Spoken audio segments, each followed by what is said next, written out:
एक रात अपने घर पर टीचर साक्षी अपने स्टूडेंट्स के एग्जाम पेपर चेक कर रही थी। तभी उसके पति संजय उसके बगल में आकर बैठ गया। संजय अपने मोबाइल में मस्त था, गेम खेल रहा था। अचानक साक्षी की आंखों से आंसू बहने लगे। वो जोर जोर से रोने लगी।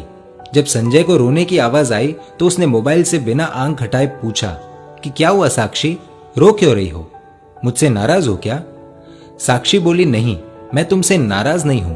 दरअसल मैंने स्कूल में परीक्षा के तौर पर एसे राइटिंग में एक बहुत ही अच्छा विषय दिया था कि अगर आपकी इच्छा हो तो क्या बनना चाहेंगे। पति संजय जोर से हंस पड़ा। तो इसमें रोने वाली क्या बात है? फालतू में मेरा गेम खराब कर दिया। साक्षी बोली, संजय 2 मिनट फोन छोड़ो और ये देखो एक बच्ची ने क्या लिखा है उस एसे राइटिंग में। तुम खुद पढ़कर रो पड़ोगे।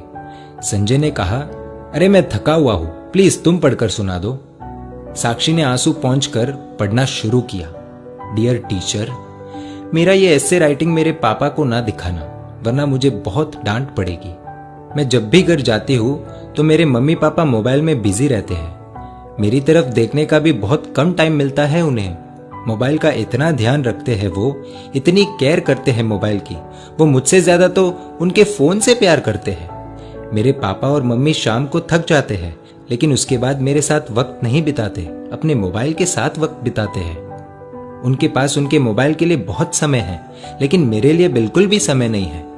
मैं 3 बार बुलाती हूँ तो मेरी आवाज उन्हें सुनाई नहीं देती और मोबाइल की हल्की सी रिंगटोन भी बज जाए तो अपना काम छोड़कर मोबाइल देखते हैं। मेरी इच्छा होती है कि मेरे मम्मी पापा मुझे अपने हाथों से खाना खिलाए, लेकिन खाना खाते वक्त भी उनके एक हाथ में मोबाइल ही रहता है।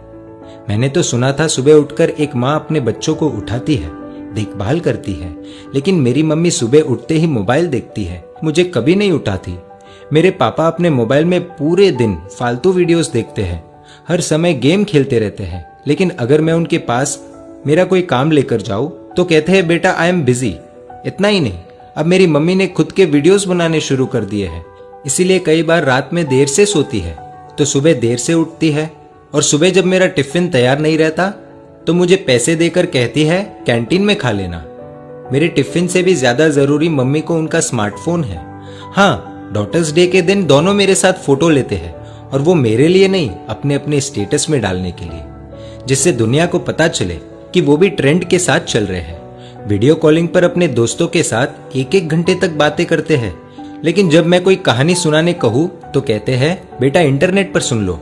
वो दोनों ही मेरी आदतें बिगाड़ रहे हैं। फिर कल अगर मैं गलत रास्ते पर चली गई तो पूरी दुनिया मुझे गलत बताएगी। इसलिए मेरा हमेशा से सपना रहा है कि मैं भी एक स्मार्टफोन बन जाऊं। पूरे दिन अपने पापा के हाथों में रहूंगी, रात को सोते समय भी उनके आंखों के सामने रहूंगी, सोने के बाद भी उनका हाथ मुझ पर ही रहेगा। खाना तो नहीं मिलेगा, लेकिन हाँ, टाइम टू टाइम रिचार्ज होता रहेगा, मेरा पूरा ध्यान रखा जाएगा, मुझे खरोच भी नहीं आने देंगे। जहां भी जाएंगे मुझे अपने साथ ले जाएंगे, हमेशा दोनों की आंखों के सामने रहूंगी। संजय थोड़ा भावुक हुआ, लेकिन फिर से अपने गेम में लग गया और साक्षी से बोला कि ठीक है, अच्छा लिखा है, इसमें रोने जैसा कुछ नहीं है। तुम्हें इतनी सी बात पर रोना क्यों आ गया Sakshi? Be strong, come on. तो साक्षी ने कुछ ऐसा कह दिया कि खुद संजय भी अपने आप को संभाल नहीं पाया। साक्षी बोली कि संजय, ये ऐसे जिसने लिखा है वो अपनी ही बेटी है। दोनों के आंसू रुकने का नाम नहीं ले रहे। भागते हुए अपनी बेटी की बेडरूम में गए, देखा कि वो अपने मम्मी पापा की तस्वीर से लिपटकर सो रही है। ये दृश्य देखकर दोनों को रोना आ गया। साक्षी और संजय दोनों ने अपनी बेटी को नींद से जगाया। उसको उठाकर दोनों ने क्षमा मांगी, कहा कि बेटी, तुमने हमारी आंखें खोल दी, हमें माफ कर दो। अब से स्मार्टफोन नहीं, तुम हमारी आंखों के सामने रहोगी। पूरे परिवार के लिए बहुत ही भावुक पल था। दोस्तों, इस कहानी से आपको क्या सीख मिली, कमेंट द्वारा बताएं।